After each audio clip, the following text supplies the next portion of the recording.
love Auckland. All right, please come to Auckland as often as you can. No, it's with excitement, isn't it? Yes. Yeah. So, Minister, I want to ask you two questions. Yeah. First one is about, you mentioned that you are the Minister for Women's Affairs. Yeah.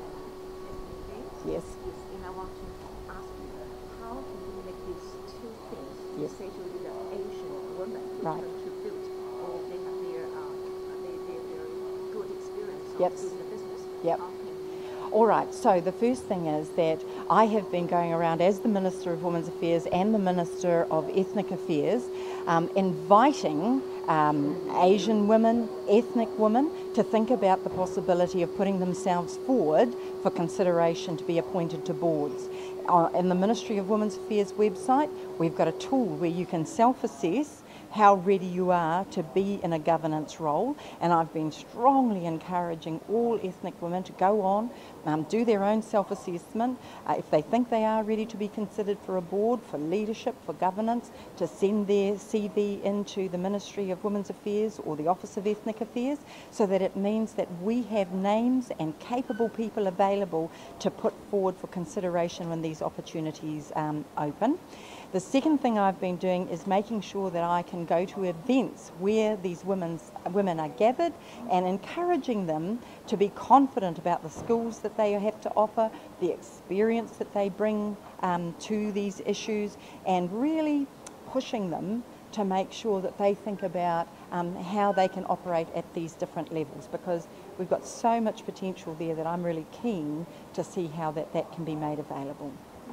What does the government do to help those Asian, especially the Chinese business people who are doing the business? What are you going to help them to do the more effective investment in New Zealand? Okay, so we have a number of, for instance, I met with the China Trade Association earlier this week to talk about how we could support them to ensure that the professional development, the advisory services, the opportunities are available to Asian people who are wanting to set up their businesses here. We have reformed our employment law today, in fact, that allows employers to have a 90-day trial for people that they think might work out in their business.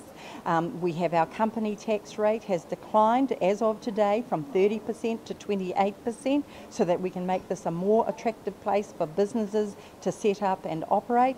I think these are very helpful ingredients for Chinese, for Asian business people to establish their businesses in New Zealand. And how important the Chinese or Asian business that government recognizes of the contribution to New Zealand? Oh, look, we consider it extremely important, and that's why, for instance, we have a free trade agreement with China. That's why we significantly supported the expo in Shanghai last year.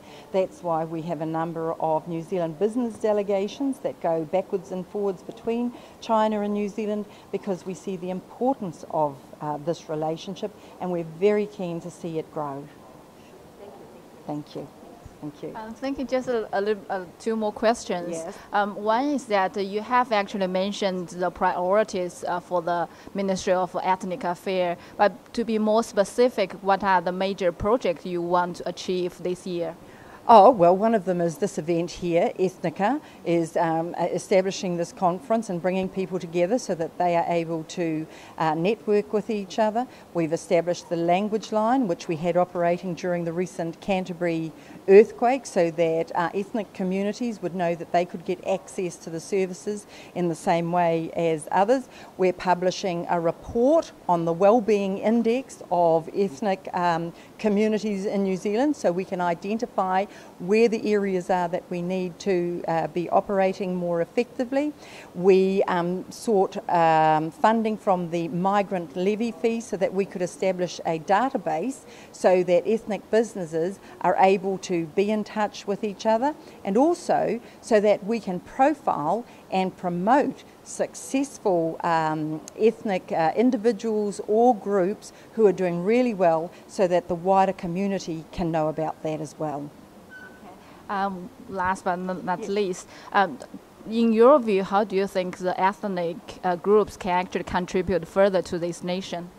Oh, look, I think that the ethnic communities who have chosen to make New Zealand their home contribute extremely well. We have many ethnic businesses that are operating and are contributing to the tax base of our country, that are contributing to the communities they're located in. We have a number of ethnic community organisations that are working with families that are unable to help themselves or who need some assistance. And we also have the wider opportunity of all of these different ethnic communities helping New Zealand become more culturally rich, to understand how other cultures operate and to see how that makes us stronger as a nation. Thank you so much. Just like another personal one, since you've been the minister, how do you actually feel about this new role? Oh, look, I absolutely love this role. I love being the Minister of Ethnic Affairs. It gives me the opportunity to meet so many different people and to get insights to just little glimpses of those cultural backgrounds, and I am just loving it. Thank you so much. Thank you.